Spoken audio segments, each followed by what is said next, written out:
পারবো না, একদিনের জন্যও নয়। এই ঘর, এই জীবন সব মিথ্যে হয়ে গেছে আমার কাছে। ওহ, আবার শুরু করলে। আর ভালো লাগে না আমার। কি চাও তুমি বলো তো? হ্যাঁ, আমি কি করতে পারি তোমার জন্য? আমি চলে যাব, আমাকে এখানে আটকিয়ে রেখো না। আমি আর এখানে এক মুহূর্ত সহ্য করতে পারছি না। না হলে না হলে আমি এই শরীর রাখবো না, আমি মরে যাব। আত্মহত্যার হুমকি দিচ্ছ আমাকে? এটাই কি তোমার শেষ কথা? এটা আমার প্রতিজ্ঞা। আজ রাত্রিরেই ট্রেন আছে, আমি চলে যাবই। আমাকে তুমি আটকাতে পারবে না। যাও যাও, যদি এতটাই কষ্ট হয় এখানে থাকতে তবে যাও। আমি আর বাধা দিলাম না তোমাকে, যাও।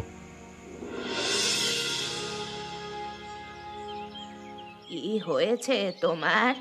ওরকম মুখ হাঁড়ি করে বসে আছো কেন? মা, আমার তো আর সহ্য হয় না। তোমার জামাই আমাকে মারতে চায়, গালমন্দ করে রোজ। আমি এইসব আর কতদিন মানিয়ে নেব? সত্যি কথা বল, মারলো কখন সে? কই, দেখা তো আমাকে, কোথায় মেরেছে? মারেনি এখনো, কিন্তু হুমকি দেয় রোজ। আজকেই তো বললো যে লাথি মেরে তাড়াবো। ভুলে যাস না, তুই আমার মেয়ে, আমার রক্ত। তার সাহস কি করে হয় তোকে এরকম করে বলার? এবার তুমি বলো মা, আমি কি করব? এই বাড়িতে পা দিবি না আর। ওরা কি ভেবেছে যে আমার মেয়েকে যখন যা ইচ্ছা তাই বলবে? তোর যে পাশে আমি আছি, তোকে কোনো কিচ্ছু চিন্তা করতে হবে না। কিন্তু মা, লোকে কি বলবে আমি যদি তোমার কাছে গিয়ে থাকি? আমি সব কিছু সামলাবো, তোকে কোনো চিন্তা করতে হবে না। আজকেই তুই আমার সাথে চলে যাবি এই বাড়ি থেকে। শেষবারের মতো জিজ্ঞেস করছি, চিন্তা করে দেখো। আরে তুমি চলে গেলে কিন্তু কাজটা ভালো হবে না। তোমাকে অনেক কথাই বলেছি, তোমার যখন শোনার ইচ্ছে নেই তখন আমার আর তোমাকে এর থেকে বেশি কিছু বলবার নেই। তুমি জানো আমি কখনো তোমার গায়ে হাত তুলিনি। তুমি সবাইকে কথাটা মিথ্যে বলে বেরিয়েছো কেন? হাত না তুললেই সব হয়ে যায়? প্রতিদিনের অবহেলা আর কথায় কথায় তিরস্কার, এই তুমি আমাকে স্ত্রী হিসেবে মর্যাদা দাও? ভুল হয়েছে, বিশ্বাস করো। দয়া করে একটা সুযোগ দাও। গাড়ি ছেড়ে দিয়ে আমার বাড়িতে ফিরে এসো। অনেক দেরি হয়ে গেছে তোমার। সুযোগ আমি তোমাকে বারবার দিয়েছি, এখন আর তোমাকে একটুও সুযোগ দেব না। তুমি থাকো তোমার অহংকার নিয়ে। আর হ্যাঁ, মনে রেখো, বাড়িটা তোমারই থাকলো, তোমার কোনো কিছুই আমার লাগবে না।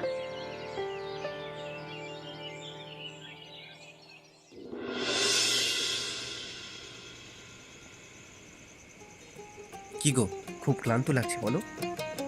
জীবনে একটাই তো দিন বলো, বেশ স্বপ্নের মতো লাগছে, ভালো লাগছে।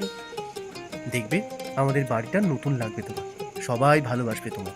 মা তো প্রথম দেখাতেই বলেছেন তুমি খুব ভালো মেয়ে। আমি চেষ্টা করব সবাইকে খুশি রাখতে। রান্না, ঘর, ধীরে ধীরে সবকিছু সামলাতে শিখে নেব। তুমি কোনো কিছু চিন্তা করো না। আরে অত ভেবো না তো, কেউ তোমাকে জোর করবে না। ধীরে ধীরে শিখবে, আমরা তো সবাই আছি। একটা কথা দেবে আমায় আজ? বলো। কখনো যদি আমি কিছু না বুঝি বা ভুল করে ফেলি, সরাসরি আমাকে বলে দিও। আমি মন প্রাণ দিয়ে চেষ্টা করব। আচ্ছা বাবা, কথা দিলাম। তোমাকে পেয়ে সত্যি আমার নিজের জীবন সার্থক মনে হচ্ছে।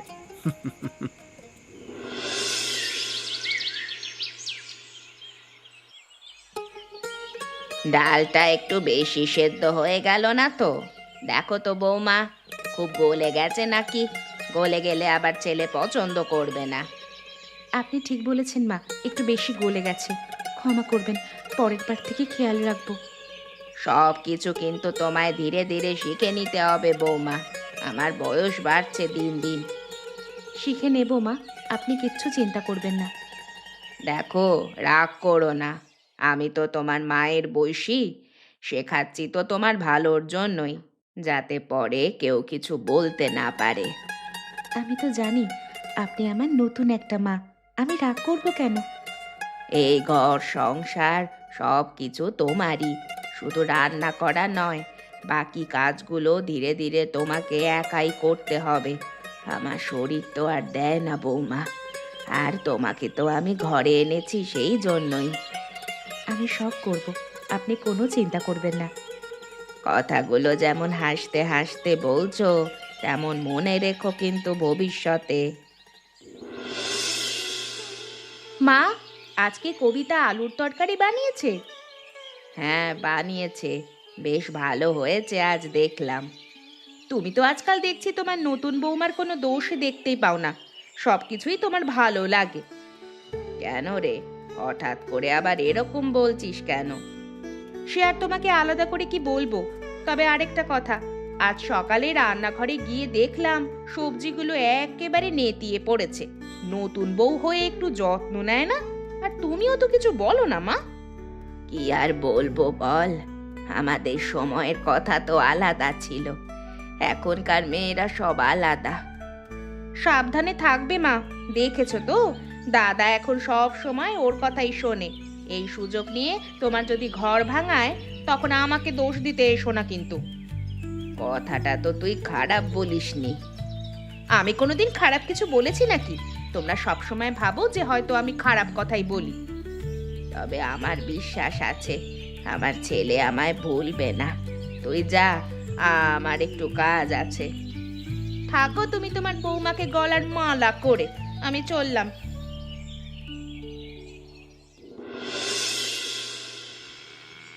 মা, তুমি এখানে এসো না, তোমার শাড়ি ময়লা হবে। কিসের ময়লা দিদিমা? আপনি একা পারবেন না, বালতিটা ধরুন, আমি বাকি কাজ করছি। তুমি এই এত বড় বাড়িতে নতুন বউ হয়ে এসেছো, এই গোয়াল ঘরে কাজ করতে তুমি পারবে না মা? আর তাছাড়া এগুলো তোমার কাজ নয়, আমি আছি কি করতে। কোনো কাজ ছোট বলে আমি মনে করি না দিদা, আমাকে সব কাজ শিখতে হবে। মা বলেছেন আমাকে শিখিয়ে দাও, আমি পারবো। ওপরওয়ালা তোমার মঙ্গল করুক মা। আজকাল কেউ আসে না এইদিকে, এই বুড়ি বয়সে বড় কষ্ট হয়। আজকাল তোমার মতো ভালো মেয়ে কোথায়? তোমাকে আর দুঃখ পেতে হবে না, আমি যখন এসে গেছি এখন এই বাড়িতে সবার সব দুঃখ আমি দূর করে দেব। তুমি তো বেলার দিকে বাজারে যাও, আমাকে নিয়ে যাবে। না বাছা, তুমি যেও না, তোমার শাশুড়ি বকবে। কিচ্ছু বকবে না, আমি বলবো আমি সব কাজ শিখতে চাই। এখন চলো তাড়াতাড়ি এখানে কাজ করে নেই। আবার ওই বুড়ির সঙ্গেই আবার লেগেছে দেখছি। এই বুড়ির সাথে মিশে নিশ্চয়ই এই বাড়ির বিরুদ্ধে কিছু একটা তালগোল পাকাচ্ছে। দেখাবো মজা একেবারে আজ। এসো দিদি, কিছু বলবে? আহা, এত আদর দেখে আমার প্রাণ জুড়িয়ে যাচ্ছে। আমাদের জন্য তো এক কাপ চা বানাতেও সময় নেই তোমার, আর এই বুড়ির জন্য এত ব্যস্ততা কি হচ্ছে আজকাল? কি বলছো কি দিদি? এই দিদিমা সারাদিন আমাদের সংসারের জন্য কত কষ্ট করে, কেউ সাহায্য করে না। সেজন্যই আমি দিদিমার হাতে হাতে একটু কাজ করি। আর তোমার হাতের ওই বাটিটা নিশ্চয়ই ঘর থেকে চুরি করে কিছু দিলে ওকে। নিশ্চয়ই দই মাখন কিছু আছে। দাদার উপার্জন করা টাকায় এরকম ভাবে সমাজ সেবা করতে তোমাকে কে বলেছে? এরকম কথা বলো না তুমি, বৌমা আমাকে কিছুই দেয়নি। এই বুড়ি, তুই চুপ কর। খুব ভালো মানুষ সাজা হয়েছে না? আরে এই তুমি শাশুড়িকে বোকা বানাচ্ছ, সাধনদাকে বোকা বানাচ্ছ, আমাকে ভেবো না বোকা বানিয়ে পার পেয়ে যাবে। আমিও দেখছি তুমি কতদিন এই সংসারে এইভাবে ক্ষতি করে চলতে পারো।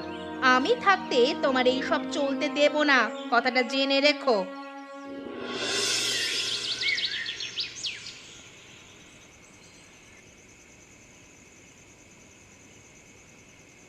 কবিতা, আজ সকালে তুমি কোথায় গিয়েছিলে? আমি আমি বাজারে গিয়েছিলাম মা। বাজারে? একা? নাকি ওই আড়তি বুড়ির সঙ্গে? গ্রামের লোক দেখেছে তোমাকে ওর গোয়াল ঘরে ঝাঁটা দিতে। বলি কি, এই সংসারে কি তুমি এই সব করবার জন্য এসেছো? যা ইচ্ছে তাই করবে নাকি? এটা তোমার বাপের বাড়ি নয়। এত বড় বাড়িতে বউ হয়ে থাকতে গেলে কিছু নিয়ম আছে, সেগুলো পালন করতে হবে। মা, কি হয়েছে? কবিতা কি কিছু ভুল করেছে? করেছে বই কি, এত বড় বাড়ির বউ শ্বশুর বাড়ির মান সম্মান নিয়ে খেলা করছে। ওই রকম গরিব দুঃখী অসুচি গোয়াল ঘরে যাওয়া কি আমাদের চলে? লোকে কি বলবে?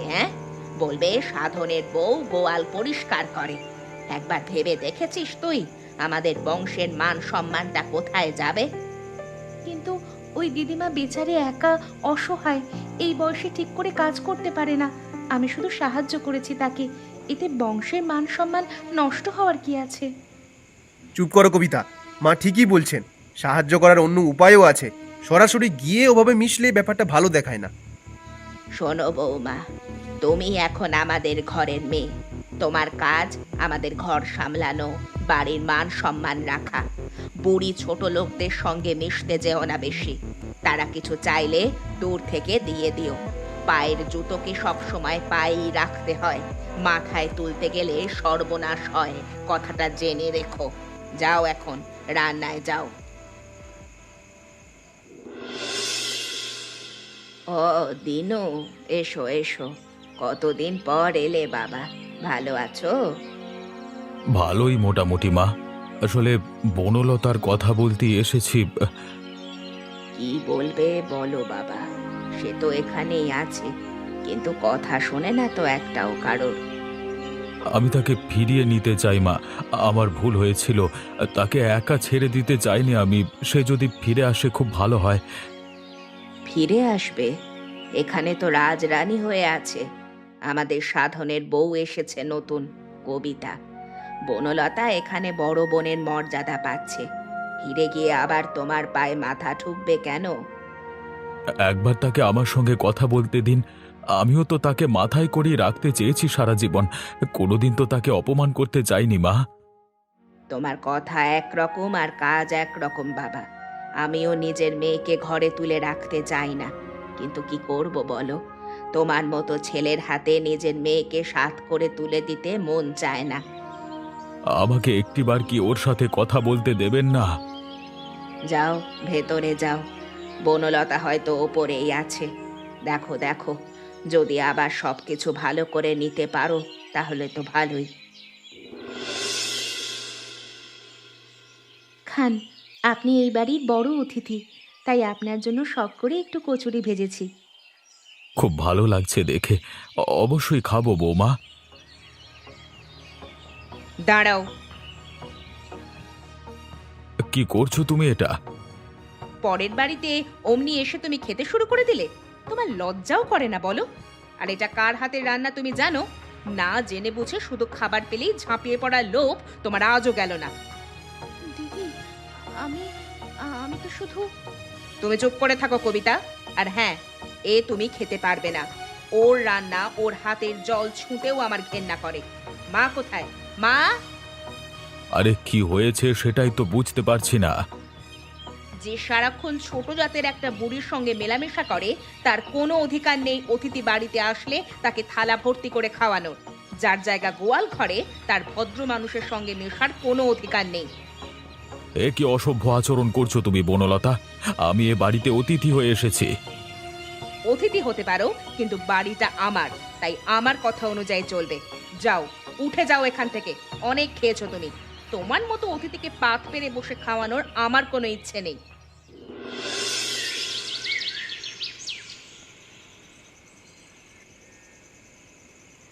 কবিতা, তুমি কাঁদছো? শুনেছি আমি সব। দিদি আজ তোমাকে আর জামাইবাবুকে খুব অপমান করেছে।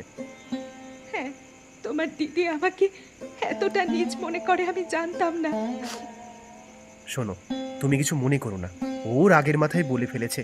আসলে ওর স্বামীর ব্যাপার নিয়ে সারাক্ষণ মাথা গরম করে থাকে তো। না, এটা রাগের ব্যাপার না, এটা স্পষ্ট অপমান। আর আমি এবার থেকে কিছু জিনিস স্পষ্ট করে নিতে চাই। কি চাও তুমি? আমি এই বাড়িতে শান্তি চাই, কিন্তু যদি কেউ আমার শান্তি নষ্ট করে, আমাকে অপমান করে, তাহলে আমিও আর চুপ থাকবো না। অনেক চুপ করে থেকেছি। এবার আমি যা করব তার জন্য আমাকে দোষ দিতে পারবে না, এটা জেনে রেখো। কি করবে? কিছুই করো না, আমি মাকে বুঝিয়ে বলবো সব। না, তোমরা এতদিন ভেবেছো আমি কিছু পারি না, তাই তো? তোমরা হয়তো ভুলে গেছো যে আমিও এই সংসার চালাতে জানি। আর যে সংসার চালাতে জানে সে চাইলে সংসার বন্ধ করে দিতে পারে। কথাটা আমি আগে থেকেই বলে রাখলাম। দেখো, এই বাড়িতে তোমার একটা সম্মান আছে, সেটা তুমি নষ্ট করো না। আমার সম্মান? আমার যদি কিছু মাত্র সম্মান থাকতো তাহলে আজকে দিদি এই কাজটা করতে পারতো না। আমার জায়গা যে কোথায় সেটা আমি বুঝে গেছি। আর একটা কথা, আজ যিনি এসেছিলেন জামাইবাবু, তিনি চলে যাওয়ার সময় আমার কাছে কেঁদেছিলেন, বলেছিলেন আমি শুধু তোমার দিদিকে ভালোবেসে গেলাম, পেলাম না কিছুই। তুমি অন্তত ভালোবাসাটুকু পেও তোমার স্বামীর কাছে। আশা করি এইটুকু মনে থাকবে তোমার। আবার কচুরি বানাচ্ছ আজ? আজ কাকে খাওয়াবে শুনি? সবাইকে দিদি, কালকে যে অপমানটা করলে সেটা ভুলে যেতে চাই। তুমি প্রথমে খাও, দেখো তো কেমন লাগছে। উহ উহ, এটা কি? এটা কি বানিয়েছো তুমি? উফ, কি ভয়ানক ঝাল! তুমি ইচ্ছে করে দিয়েছো না? আহ, চলে গেল, চলে গেল। কি হলো, কি হলো? এত চিৎকার চেঁচামেচি করছিস কেন? ও ও আমাকে মেরে ফেলতে চাইছে মা। ইচ্ছে করে অসম্ভব ঝাল দিয়েছে কচুরিতে, তারপর আমাকে বুদ্ধি করে খাইয়ে দিয়েছে। আমি? তুমি নিজেই তো ডাল মাখতে বলেছিলে, তুমি নিজেই তো সবকিছু জোগাড় করে দিলে, আর এখন আমাকে দোষ দিচ্ছ? আমি তো শুধু রান্না করেছি। তুমি কি আমাকে ফাঁসানোর জন্য কালকের মতো আজকেও চক্রান্ত করছো নাকি? দিদি, এটা কি সত্যি? তুমি কি কবিতাকে বলেছিলে? দাঁড়া, আমি একটু খেয়ে দেখি। এত ঝাল! এরকম জিনিস কেউ নিজে থেকে খায়? বনলতা, তুই এই বাড়িতে অশান্তি ছাড়া কিছুই আনোনি এতদিনে। আমি অনেক ভেবে সিদ্ধান্ত নিয়ে ফেলেছি, অনেক হয়েছে। এবার তুমি যাও, তোমার স্বামী তোমাকে নিয়ে যেতে চেয়েছিল, এখনই চলে যাও তুমি। এই সংসার ভাঙার তুমি অনেক চেষ্টা করেছো। নিজের সংসার যেমন রাখতে পারোনি, তেমন এই সংসারটা ভাঙতে চেয়েছিলে, কিন্তু সেটা আর হবে না। এই মুহূর্তে তুমি বেরিয়ে যাবে ঘর থেকে। মা ঠিক কথাই বলেছে, এতদিন তোর আমাদের বাড়িতে এসে থাকা মানায় না। কবিতা, দিদিমা, আমি এসেছি, তোমার জন্য ডালের কচুরি এনেছি। এবার এনেছি আসলটা, এটাই ঝাল নেই। এদিকে আয় বাছা, কাছে আয়। হ্যাঁ দিদিমা, আমি। উঠে বসো, গরম গরম খাও। না বাছা, আমি আর উঠতে পারবো না।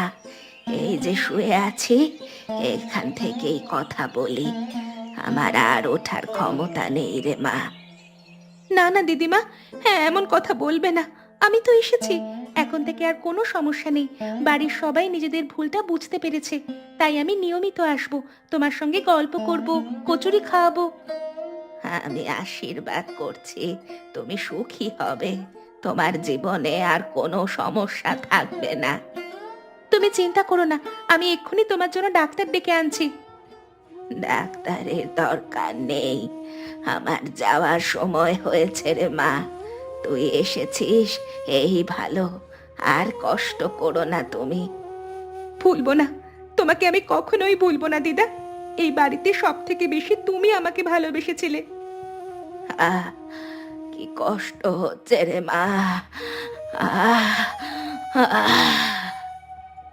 দিদিমা, একটু জল খাবে? ও দিদিমা, হায় রে, বাঁচাতে পারলাম না। আজ সব ঠিক হয়ে গেল, কিন্তু এই মানুষটাকেই বাঁচাতে পারলাম না। এই মানুষটা শুধু সারা জীবন কষ্ট করে আমাদের জীবনে সুখ দিয়ে গেল, কিন্তু হায় রে।